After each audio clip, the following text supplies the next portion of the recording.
Clearly, the election, this last one that happened last May 12, ayaw na ng mga tao sa mga dynasty at saka sa mga celebrity. So, case in point, parang medyo may disconnect eh. Sa Davao City, landslide yung mga Duterte from lolo to apo.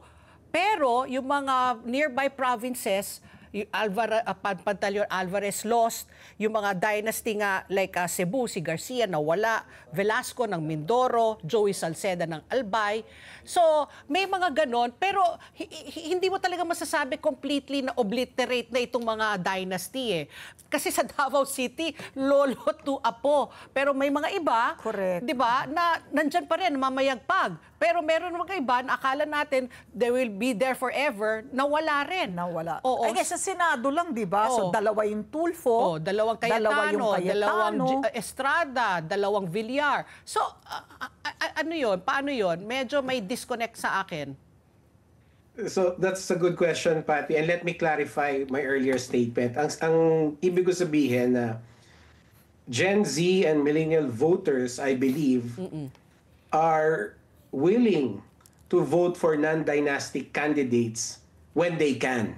Okay. Ibig sabihin, kung may choice sila, kung may choice sila between dynastic and non-dynastic, they will be now inclined to vote for non-dynastic. So, nakita natin yan sa senatorial elections, nakita rin natin yan to a certain extent sa party list election, and dun sa mga piling-piling local election, nakita rin natin yan. No? So, case in point, yung pinakamatingkad sa akin is what happened to Cynthia Villar, right?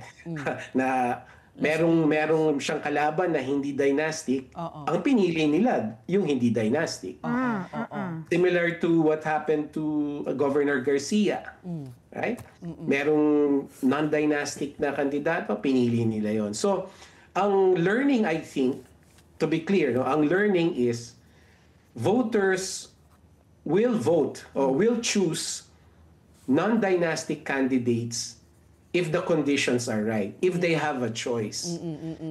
Pero kung wala silang choice, regardless of performance. Of course, that will be taken into consideration. And ang ibig ko lang sabihin, if they don't have a choice, for example, in Davao, it was between one dynasty versus another dynasty. Nograles versus Duterte. They will probably just choose yung dynasty na proven, pabor sila o kilala nila. So same with Metro Manila, di ba? Metro Manila mayors.